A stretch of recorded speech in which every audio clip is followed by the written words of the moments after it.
유다서는 아마 신약 성경에서 가장 짧은 책 중에 한 책이죠. 1장으로 기록되어져 있는 책인데요. 이 유다서를 쓴 유다라는 사람은 예수님의 친동생이죠. 예수님의 친동생. 그 성경을 예수님의 동생 두 사람이 썼죠. 하나는 야고보서와 이 유다서인데요. 이 유다서가 정확하게 누구를 향해서 쓰여졌는지는 알 수 없어요. 유대인들을 향해서 쓰여졌는지 아니면 이방인들을 향해서 쓰여졌는지 그것을 우리는 알 수 없지만 이 유다서가 가지고 있는 어떤 그 긴장감이 있습니다. 그것은 뭐냐면 교회를 향한 세상의 도전, 성도들을 향한 세상의 유혹들, 또 잘못된 가르침들, 이런 것들에 대해서 성도들이 어떤 자세를 가져야 할 것인가. 특히 이제 초대교회 시절에는 그 영지주의가 굉장히 득세하던 그런 시절이죠. 영지주의 사람들은 자기들만 잘났다라고 생각하는 사람들이, 쉽게 말하면 자기들은 아주 상위 클래스에 있어서 자기들은 구원을 받지만 다른 모든 사람들은 다 멸망할 것이라고 생각하는, 쉽게 말하면 그런 이기적인 생각을 가지고 있던 사람들이죠. 근데 이제 오늘 본문에 와서 보면 이 마지막 때에 대한 유다의 경고라고 할 수 있겠죠. 마지막 때에 어떤 일들이 일어날 것인가. 17절 말씀에 보면 사랑하는 자들아 너희는 우리 주 예수 그리스도의 사도들이 미리 한 말을 기억하라 라고 이렇게 말씀하고 있어요. 사도들이 미리 한 말들이 있다는 거죠. 이 마지막 때가 이르면 사도 바울이 뭐라고 말합니까? 조롱하는 때가 온다. 그죠? 사람들이 자기를 위해서 선생들을 두는 그런 때가 온다. 사람들이 진리를 떠나는 때가 온다. 사람들이 사랑이 식어지는 때가 온다. 사람들이 악해지는 때가 온다. 이런 말씀들을 사도들이 하셨어요. 근데 그 말씀들을 마지막 때를 살아가는 성도들은 그 말씀을 좀 유심히 바라봐야 되고, 좀 그것을 좀 더 신경 써서 뭐 해야 된다는 겁니까? 기억해야 된다라는 것입니다. 기억해야 된다. 이 마지막 때에 우리가 뭐에 더 신경을 쓸 것인가? 여러분, 주의 말씀에, 또 마지막을 향해서 권면하는 그 말씀에 우리가 더 좀 마음을 가져가고 신경을 쓰고, 그래서 이 마지막 때에 우리가 여러 가지의 유혹과 여러 가지의 어떤 그런 그 함정들로부터 우리를 잘 지켜내야 할 줄로 믿습니다. 아멘. 예수님께서도 마태복음 24장에 보면 예수님께서도 마지막 때에 대한 이야기를 하신 적이 있죠. 이제 예루살렘 성전이 무너지게 될 것이고 예루살렘과 이스라엘에 큰 환란이 오게 될 것이다. 이것은 너무나도 무서운 재난이다. 정말로 이것을 피하기가 너무나도 어렵다. 그래서 하나님께서 긍휼을 베푸셔서 사랑하는 자들을 위해서 이때를 조금 조정하신다. 이런 말씀을 하신 적이 있죠. 물론 그것은 어떤 마지막 때에 나타나는 현상들일 것입니다. 우리가 눈으로 볼 수 있는 현상들. 그래서 성이 무너지는 그 무서운 광경, 또 사람들이 누군가에게 죽임을 당하는 그런 광경을 지켜본다는 것이 얼마나 무서운 일입니까? 그죠? 칼이 내 목에 들어오는 그 무서움, 이런 것들 얼마나 두려운 일입니까? 그런 일이 실제로 일어난다면 과연 내가 내 이 믿음을 순수하게 지켜내고 그것을 위해서 믿음을 위해서 내 목숨을 포기할 수 있을까? 실제적인 상황이 아닐 때는 그럴 수 있지, 그거 못하겠어 이렇게 생각을 하다가도, 그죠? 막상 그런 일이 벌어지게 되면 뒤로 물러설 사람들이 얼마나 많겠습니까? 우리가 자신할 수 없는 거예요. 그렇기 때문에 우리는 늘 언제나 말씀과 가까이 하는 삶을 살아야 할 줄로 믿습니다. 아멘. 자, 근데 오늘 이제 18절부터 19절 말씀에 보면 오늘 이 유다서는 마지막 때에 사람들의 영적인 상태를 말해주고 있어요. 자, 어떤 상태가 될까요? 자, 18절, 19절 같이 한번 읽겠습니다. 시작. 그들이 너희에게 말하기를 마지막 때에 자기의 경건하지 않은 정욕대로 행하며 조롱하는 자들이 있으리라 하였나니 이 사람들은 분열을 일으키는 자며 육에 속한 자며 성령이 없는 자니라. 아멘. 자, 마지막 때를 살아가는 사람들, 특히나 하나님을 대적하는 사람들, 믿음에 있지 않는 사람들, 어쩌면 우리 사회의 풍조라고 할 수 있겠죠. 우리 사회의 풍조, 우리 사회의 사상, 우리 사회의 가르침, 이런 것이라고 할 수 있는데요. 그것이 무엇입니까? 첫째는 경건하지 않다라는 것입니다. 마지막 시대의 모습, 영적인 상태, 사람들은 결코 경건하지 않다는 겁니다. 또 하나가 있죠. 뭡니까? 정욕대로 행한다라는 것입니다.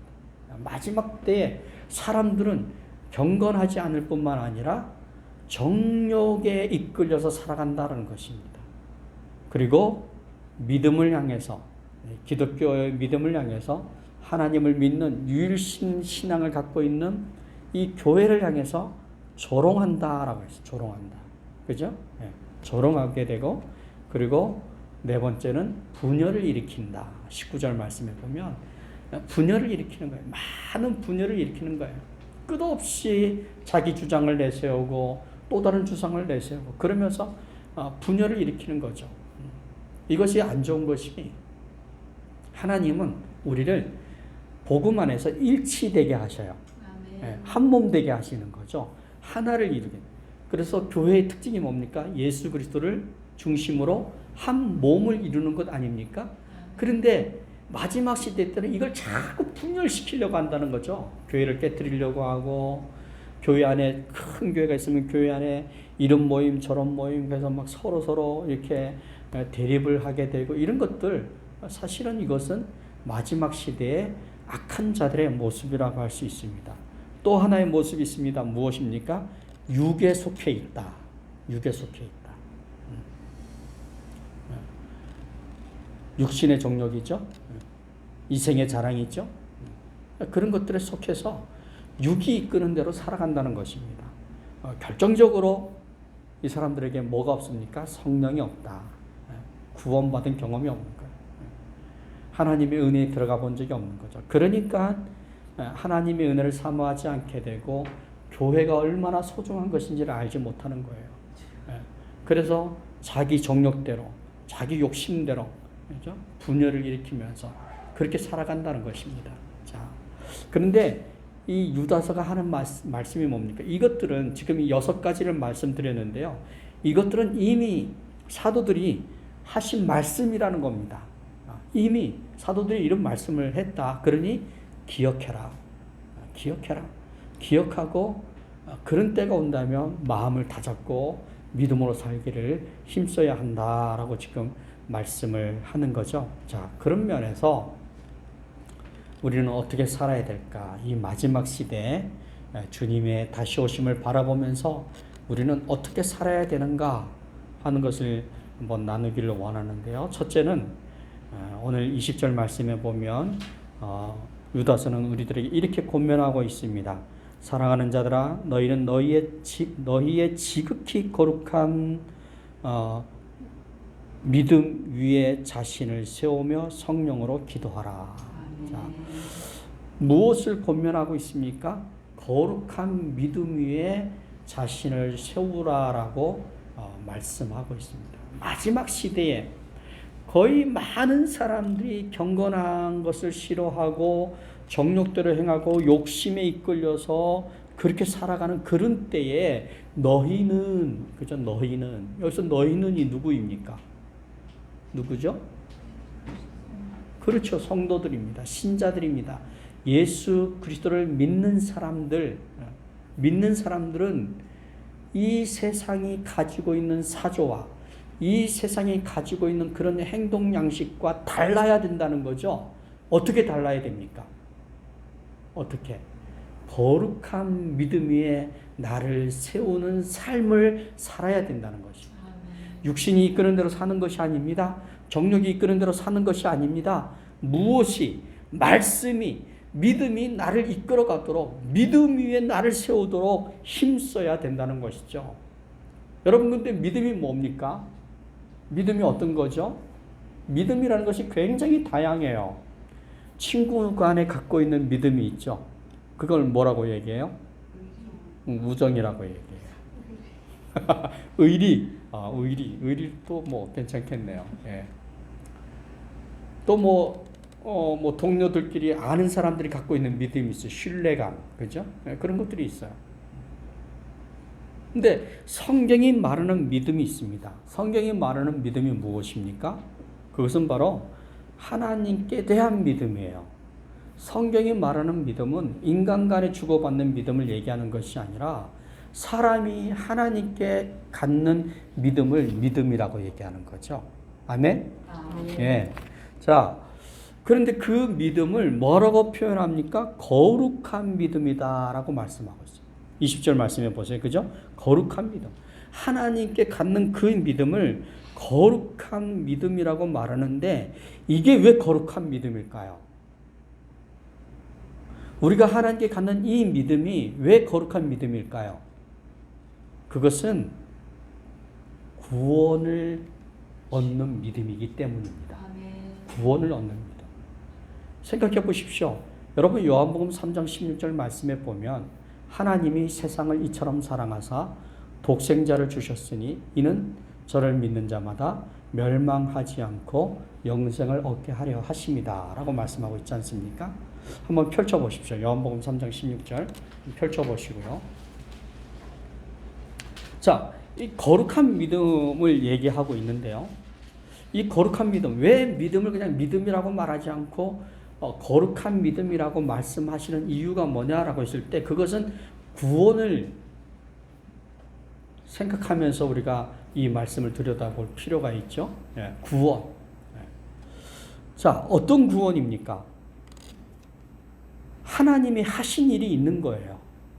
우리를 구원하시기 위해서 하나님이 하신 일이 있습니다. 어떤 일을 하셨습니까? 3장 16절에 독생자를 주셨어요. 왜 주셨습니까? 그렇죠. 하나님은요, 우리가 죄로 인해서 멸망하는 것을 좋아하시지 않으셨어요. 기뻐하시지 않으셨어요. 그걸 싫어하셨어요. 그래서 독생자를 주셨습니다. 독생자를 어떻게 주셨습니까? 우리의 죄값을 치르는 희생 제물로 주신 거예요. 예수 그리스도는 우리의 죄의 희생 제물이신 거죠. 그래서 그 예수 그리스도를 통해서 우리가 죄의 용서를 받고 비로소 구원을 받는 거 아닙니까? 구원을 받고 그리고 영생에 이르게 되는 것입니다. 이것을 우리가 믿을 때 그 믿음이 거룩한 거죠. 그 믿음이 귀한 것입니다. 여러분, 어떤 사람은 이렇게 얘기해요. 내가 믿었기 때문에 내가 구원받은 거 아니냐. 내가 믿었기 때문에 내가를 강조해요. 어떻게 그런 생각을 하는지 모르겠어요. 그렇지 않죠. 전혀 그렇지 않죠. 하나님이 하신 것입니다. 하나님이 하셨고 나는 그걸 단지 뭐 했을 뿐입니까? 믿었을 뿐이에요. 믿었을 뿐인데 하나님은 그 믿음을 귀하게 보시고, 그죠? 귀하게 보시고 내 인생 안에 실제적인 하나님이 하신 그 모든 일들의 결과가 주어지도록, 열매가 맺히도록 하신 거죠. 그래서 우리가 그 하나님이 하신 은혜 안에서 우리가 하나님의 자녀가 되는 거고, 아멘? 구원을 받아서 천국 소망을 가지고 사는 것이고, 그런 것이죠. 내가 참 옳지 않은 이야기죠. 그래서 우리가 하나님이 우리를 구원하시기 위해서 하나님이 하신 일을 믿고 또 구원을 위해서 예수 그리스도가 십자가에서 치르신 그 희생을 우리가 믿을 때 하나님이 행하신 모든 일이 내 삶에서 실제적인 사건으로 일어나게 되는 겁니다. 실제적으로 예수님이 나를 위해서 피 흘리심이 되는 것이고 그 피 흘림을 통해서 내 죄가 용서되어지는 것이고 죽음에 처해 있던 내가 일으킴을 받는 것 아닙니까? 예수 그리스도와 함께 다시 일으킴을 받게 되는 것이고 살리심을 받아서 이제는 죽은 자로 사는 것이 아니라 산 자로 사는 것입니다. 그래서 오늘 본문은 우리를 거룩한 믿음 위에 너희 자신을 세우라라고 말씀하는 거예요. 그렇습니다. 우리가 하루하루 인생을 살아갈 때 우리가 발을 딛고 살아가는 우리의 그 토지는, 땅은 무엇입니까? 바로 하나님의 은혜의 땅이에요. 말씀의 땅인 거죠. 거기에서 우리가 살아가는 것입니다. 거기서 살아가는 사람들은 세상의 가치로 살아가지 않죠. 네. 세상이 말하는 그런 기준으로 살지 않습니다. 무엇으로 살아갑니까? 하나님께서 우리에게 주신 말씀을 따라서 그 가치로, 그 믿음으로 우리가 사는 것입니다. 그렇게 할 때 우리의 삶은 성령님과 동행하게 되는 거죠. 자, 그래서 여기 20절 말씀에 보면 이렇게 말합니다. 사랑하는 자들아, 너희는 너희의 지극히 거룩한 믿음 위에 자신을 세우며 성령으로 기도하라. 이렇게 말씀하죠. 성령으로. 이게 이제 영어에서는 and로 얘기해요. 서로 다른 것을 얘기하는 것이 아니라 뭐라고 얘기합니까? 너희 자신을 세우고 성령으로 기도하라. 이렇게 말하는 거예요. ing죠. 현재형으로 얘기합니다. 계속해서 성령으로 기도하는 삶을 살아야 한다라고 말씀을 하는 거죠. 예. 거룩한 믿음과 성령으로 기도하는 것으로 너희를 세우라. 정말 이게 영적인 전쟁인 것 같아요. 이게 우리를 세운다는 것은 내가 무슨 노력으로 뭔가를 해서 뭔가를 이룸으로 내 자신을 세워가는 것이 아닙니다. 중요한 것은 무엇입니까? 성령으로, 성령 안에서죠. in, Holy Spirit in Holy Spirit 이렇게 나오는데요. 성령 안에서 기도하는 것을 통해서 우리 자신이 세워져 간다. 항상 우리는 성령님께 의존되어져 있어야 됩니다. 항상 우리는 성령님께 우리 자신을 맡겨둬야 되는 거죠. 그래서 성령님이 이끄심을 따라 우리가 삶을 살아야 되는 것이죠.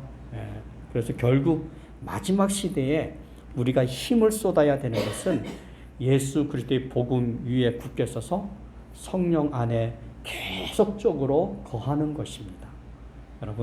여러분들의 하루하루가 끝없는 전쟁의 연속이라고 생각하십시오. 끝없이 악한 영들은 우리를 믿음에서 미끄러지도록 무너지게 하려고 여러 가지의 방법으로 우리를 흔듭니다. 그렇지만 우리가 하나님의 말씀을 굳게 붙잡고 성령 안에 있기를 힘쓰면 아무리 악한 영들의 괴계가 있다 할지라도 결코 우리를 무너뜨리지 못할 것입니다. 네, 늘 언제나 주의 말씀을 가까이 하시고 그리고 성령 안에 거하기를 힘쓰시기 바랍니다. 두 번째로 오늘 본문이 우리들에게 하시는 말씀은 이제 내가 그렇게 내 자신을 세우는 데 힘썼다면 이제는 좀 눈을 돌려서 내 믿음의 식구들을 좀 돌아봐라. 특히나 누굴 돌아봅니까? 연약한 자들을 긍휼히 여기라라고 말씀하고 있죠. 자, 한번 22절 같이 읽겠습니다. 시작. 어떤 의심하는 자들을 긍휼히 여기라. 또 어떤 자를 불에서 끌어내어 구원하라. 또 어떤 자를 그 육체로 더럽힘 옷까지도 미워하되 두려움으로 긍휼히 여기라. 아멘. 자, 믿음의 경주는요, 나 혼자 하는 것이 아닙니다.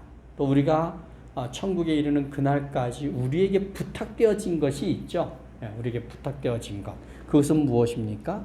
복음으로 형제를 구원하라는 것입니다. 여러분, 세 가지 이야기를 하고 있어요. 22절에서 23절까지는 첫째는 무엇입니까? 의심하는 자들에 대한 말씀이 있고요. 또 불에 빠져 있는 사람이 있어요. 불에 빠져 있는. 이 불에 빠져 있는 사람은 굉장히 급한 사람이에요. 그죠? 유급한 사람이에요. 그리고 또 한 사람은 어떤 사람입니까? 육체로 더럽힌, 자기의 옷을 더럽힌 사람이 있어요. 육체로. 육체의 정욕을 부리면서 살면서 자기의 옷을 아주 더럽혀버린 사람이 있어요. 이 사람들은 뭐 하라는 것입니까? 오늘 23절에 보면 미워하라고 그랬어요. 미워하라. 미워하되 뭐 하라고요? 두려움으로 긍휼히 여겨라. 이렇게 말씀하고 있어요. 대체적으로 사람들이요, 동일한 믿음을 갖고 있지 않습니다. 그죠? 사람마다 믿음의 분량이 따로 있는 것 같아요. 그래서 어떤 사람에게는 아주 큰 믿음의 분량이 있는 반면에 어떤 사람에게는 조그마한 믿음의 분량이 너무나도 작은 사람이 있습니다. 그래서 그 믿음의 분량이 작은 것 때문에 끝없이 의심하는 사람이 있어요. 의심하는 사람이 있죠. 그래서 예수님께서 씨앗 얘기하셨잖아요. 농부가 나가서 씨를 뿌렸는데 길가에 뿌려지기도 하고 가시덤불에 뿌려지기도 하고 뿌려지지 않습니까? 그 가시덤불에 뿌려진 사람이 누구입니까? 이렇게 세상의 염려와 근심과 또 의심으로 말씀을 잘하지 못하게 하는 그런 사람들이 있다는 거죠. 돌밭이나 이런 사람들이. 이것을 참 성경이 안타까워하죠. 연약한 상태에 머물러 있는 사람들을 향한 성경의 안타까움이 있는 거예요. 사도 바울이 뭐라고 말합니까? 지금 내가 너희들에게 정말 중요한 말씀을 전해야 될 때인데 너희가 아직 성장하지 못해서 여전히 내가 어린아이를 먹이듯이 그렇게 내가 너희들에게 말을 하는 것이 너무나도 안타깝다라고 말씀하신 적이 있어요. 그죠? 기억나시죠? 네. 여러분, 만약에 우리가 그런 상태라면 어떻게 했습니까? 이건 부끄러운 거예요. 믿음의 삶을 10년, 20년 했는데도 불구하고 여전히 하나님의 말씀을 들을 때 작은 마음으로 듣는 거예요. 그걸 좀 크게 받아들이고 아멘 해서 좀 믿음으로 움직이고 믿음으로 일하고 믿음으로 역사해서 어떤 믿음의 좋은 열매들을 맺으면 참 좋은데 그걸 너무나도 작게 받아들이는 분들이 계시는 거죠. 그래서 연약한 상태에 머물러 있고 또 스스로 불 속에 들어가서 죽을 줄도 모르고 말이죠. 그렇게 불 속에 들어가는 사람도 있는 거예요. 그리고 육체의 정욕으로 더러운 삶을 살아가는 사람들. 자, 이들을 향한 오늘 본문의 권면이 무엇입니까? 결국은 긍휼히 여기라는 거예요. 아멘. 여러분, 불쌍히 여겨야 됩니다. 긍휼히 여겨야 됩니다. 여러분 주변에 있는 믿음의 식구들을 한번 바라보세요. 한번 냉정한 눈으로 한번 바라보세요. 그 사람에게 믿음의 분량이 어느 정도입니까? 믿음의 분량이 큰 사람입니까? 그렇다면 믿음의 교제를 마음껏 할 수 있습니다. 그렇지만 믿음의 분량이 조그만 사람이면 거기에 맞춰서 믿음의 교제를 해야 돼. 그것밖에 못하냐고 비난하고 비웃고 괄시하면 그 사람은 더 작아져요. 그죠? 그러니까 거기에 맞춰서 긍휼히 여기는 심정으로 조심스럽게 믿음의 교제를 나누면서 그가 믿음이 성숙할 수 있도록 도와주어야 됩니다. 그게 긍휼히 여기는 거죠. 또 불에 빠져 있는 사람은 어떻게 해야 돼요? 어떻게 해서든지 건져내야 되는 거 아닙니까? 어떻게 해서든지 건져내야 되죠. 어떻게 해서든지 그 사람을 살려내려고 몸부림을 쳐야 되는 거예요. 여러분 주위에 혹시 불에 빠진 사람이 있습니까? 그러면 외면하지 마세요. 외면하지 마세요. 내가 어떻게 저 불에 빠져 있는 사람을 어떻게 잘못하면 나도 빠지면 어떻게? 그거는 일단 해보고 도저히 안 되겠으면 두 손 들더라도 그렇지 않고서는 미리 어림짐작으로 포기해서는 안 되는 거죠. 또 아주 육체의 정욕으로 살면서 자기의 삶을 더럽히면서 살아가는 그 사람, 우리의 거울로 삼아야 됩니다. 우리의 거울로 삼고 저러면 안 되겠다. 저러지 말아야지. 그죠? 거울로 삼아요. 두려워하라고 그랬으니까. 그죠? 두려움으로 삼고. 여러분 성경에 보면요. 아나니아와 삽비라 아시죠? 사도행전에 보면 아나니아와 삽비라가 나와요. 부부예요. 나름대로 주님을 섬기고 싶은 마음이 있었던 사람들이에요. 자, 그런데 이 사람들이 극복하지 못한 게 있어요. 어떤 마음을 극복하지 못했습니까? 인색함을 극복하지 못했어요. 그래서 하나님 앞에 헌금도 드리고 싶고 칭찬도 받고 싶고, 그런데 여전히 내 마음 안에는 뭐가 남아있는 겁니까? 인색함이 남아있는 거죠. 그래서 땅을 팔았습니다. 돈이 만들어졌습니다. 반을 뚝딱 잘라서 집에다 숨겨놓고 반을 가지고 왔습니다. 그러면서 헌금을 드리면서 이런 말을 해요. 내 밭을 팔았는데 이게 전부입니다. 전부니까 기쁘게 받아주세요 하고 드렸는데 하나님이 속지 않았어요. 그죠? 그래서 어떻게 됐습니까? 그 인색함 때문에 어떻게 됐죠? 그만 하나님의 손길로 죽음을 당하고 말았어요. 안타깝죠? 굉장히 안타까운 거예요. 그것이 초대교회 뭐가 됐습니까? 큰 거울이 됐어요. 아, 저러면 안 되는구나. 하나님 앞에 감히 하나님을 속이려 하면 안 되는구나. 큰 거울이 됐어요. 자, 반대로 초대교회 역사에서 우리가 툭 하면 헌신적인 부부의 이름을 들먹일 때가 있어요. 자, 헌신적인 부부 하면 누굽니까? 네, 브리스길라와 아굴라. 그죠? 이 사람 집에서 교회가 시작되어졌어요. 정말 힘을 다해서 열심히 사도 바울이 마음껏 사역할 수 있도록 도왔습니다. 자기의 재산을 사용하고 자기의 시간을 사용하고 자기의 몸을 사용하고 모든 노력을 다해서 사도 바울을 도우면서 교회를 섬겼습니다. 그 이름이 아름답게 빛나고 있잖아요. 그죠? 여러분, 거울이 된다는 것은요, 어떤 의미에서는 참 좋은 겁니다. 근데 어떤 거울이 되느냐가 굉장히 중요하죠. 그죠? 어떤 거울? 이 아나니아와 사피라 같은 거울이 되는 것은 비극적인 일이에요. 그렇지만 우리가 이 아굴라와 같은 그 부부의 거울이 된다는 것은 너무나도 복된 거울입니다. 저는 여러분들이 이 아굴라 부부처럼, 그죠? 그런 아름다운 거울들이 되시기를 바랍니다. 그래서 그것이 단순히 성도들에게 힘을 주는 그것으로 끝나지 않고 하늘나라에 갔을 때, 하나님 앞에 섰을 때 얼마나 큰 상급이 되겠습니까? 참 귀하고 아름다운 상급이 그들에게 주어졌을 거라고 저는 믿습니다. 자, 이렇게 살면서 가져야 할 것이 있습니다. 그것은 뭐냐면 24절 말씀에 보면 하나님을 기뻐하는 생활입니다. 자, 24절 말씀 같이 읽겠습니다. 시작. 능히 너희를 보호하사 거침이 없게 하시고 너희로 그 영광 앞에 흠이 없이 기쁨으로 서게 하시리니. 자, 이 말씀을 한번 천천히 들여보세요. 여러분, 우리가 왜 하나님을 기뻐해야 합니까? 우리가 하나님을 기뻐해야 되는 이유, 참으로 이 시대를 살아간다는 것이 너무나도 어렵고 하루하루 산다는 것이 힘겨울 수 있는데, 그럼에도 불구하고 우리가 하나님을 기뻐해야 되는 이유가 무엇입니까? 그 이유는 첫째로 그 영광 앞에, 아멘. 그 영광 앞에 서게 하실 것이기 때문이라. 아멘. 그 영광 앞에 우리를 세우실 하나님의 은혜. 그래서 우리는 하루하루를 하나님을 기뻐하며 살 수 있어요. 또 둘째는 무엇입니까?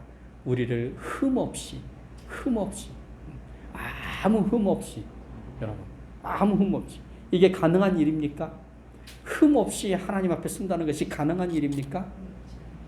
가능한 일이 아니에요. 이건 전혀 불가능한 일이에요. 그런데 말이죠, 우리가 기뻐할 수 있는 것은 그 영광스러운 하나님 앞에 우리를 흠 없이 세운다는 거예요. 흠 없이. 어떻게 이것이 가능해졌습니까? 그것은 바로 예수 그리스도의 보혈 때문입니다. 예수 그리스도의 보혈이 우리를 정결하게 했기 때문입니다. 예수 그리스도의 보혈이 우리를 깨끗하게 했기 때문이죠. 그래서 구약 성경은 흰 눈처럼 양털처럼 우리를 순백의 믿음의 사람으로, 순백의 믿음의 일꾼으로, 믿음의 자녀들로 그렇게 하신다는 것입니다. 그렇죠? 얼마나 감사합니까? 그래서 그렇게 우리를 흠없게 하신 하나님이 마지막 세 번째로 기억해야 될 말씀, 보호하사. 아멘. 보호하사. 우리가 주님 앞에 서는 그날까지 우리를 보호하신다는 거죠. 보호하신다. 동행 아닙니까? 우리를 지키시고 이끄시고 보호하셔서 마침내 그 영광 앞에 서게 하실 하나님, 우리 주님. 그래서 우리는 우리의 날들을 기뻐하며 살아갈 수 있다라고 말씀하고 있습니다. 여러분, 세상을 보십시오. 세상의 기쁨은 잠깐입니다. 순간입니다. 그것이 결코 오래가지 못합니다. 그러나 주님의 기쁨은, 주님이 주시는 기쁨은 영원한 것입니다. 저는 여러분들이 이 마지막 시대, 오늘 본문이 우리들에게 말씀하시는 것처럼 우리 자신을 거룩한 믿음 위에 세워가고, 그리고 눈을 들러 우리 믿음의 형제들을 긍휼히 여기면서 그들의 손을 잡아주고 그들과 함께 이 믿음의 삶을 살아가기를 힘쓰면서 하나님 앞에서는 내 심령이 기뻐하고 하나님을 즐거워하고 하나님을 감격하고 하나님의 은혜 안에 거하기를, 나와 함께 하시는 그 하나님을 찬송하고 나와 함께 하시는 그 하나님의 손길을 즐거워하면서 우리가 그렇게 살아간다면 우리의 마지막 날들은 결코 그렇게 어둡지만은 않을 것입니다.